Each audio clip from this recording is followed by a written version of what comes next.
ये बात है तब की, जब भारत सचमुच भारत हुआ करता था। जगह की कोई कमी नहीं थी, हर जगह स्वतंत्र थी।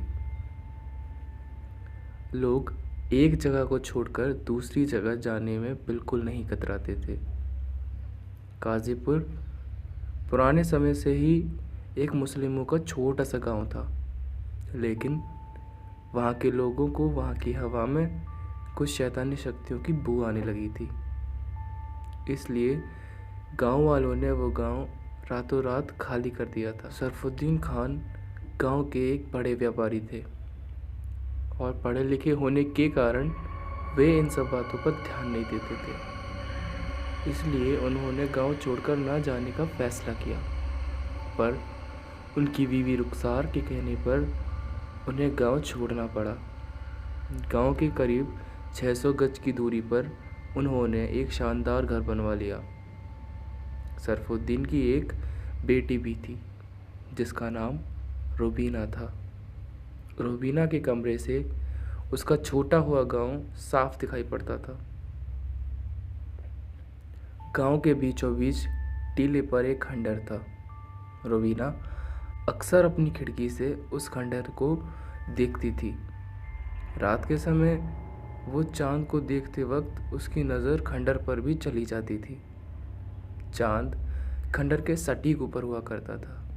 वो नज़ारा वाकई दिल छू लेने वाला था। बचपन से वह इस नज़ारे को देखते देखते बड़ी हुई थी। अब वो 21 साल की हो चुकी है। वो अक्सर अपनी माँ से पूछा करती है कि अम्मी, इस गांव में हमेशा अंधेरा क्यों कायम रहता है और क्या वहाँ कोई नहीं रहता। रुखसार उसकी बात को हमेशा काट देती थी और किसी और बात की ओर मोड़ देती थी। रूबीना एक लड़के से बहुत प्यार करती थी। उसका नाम आरिफ था। परिवार की शानदार परवरिश और नामी खानदान की वजह से रवीना को अपने प्यार की बात बताने में डर लगता था। इसलिए वो चुपचाप आरिफ से मिलने जाया करती थी। साल भर से ज़्यादा हो गया था। आरिफ अपनी पढ़ाई के लिए शहर गया हुआ था। इस बीच वे एक दूसरे से कभी नहीं मिले। खत लिखने से डर लगता था कि कहीं वो किसी के हाथ ना लग जाए।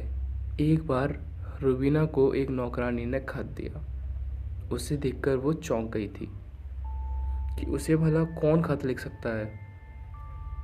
उसने जब उसे अपने कमरे में जाकर खोलकर पढ़ा तो उसकी खुशी का कोई ठिकाना ही नहीं था। वो खत आरिफ का था। आरिफ आज रात उसे मिलने के लिए आने वाला था। वो उसी सुनसान गांव में उसका इंतज़ार करेगा। रूबीना आरिफ से मिलने के लिए बेताब थी। अब रात होने लगी थी। आरिफ के दिए गए समय पर उसे पुराने गांव के खंडर के पास जाना था। 9 बज चुके थे। रूबीना अपने कमरे से निकल आई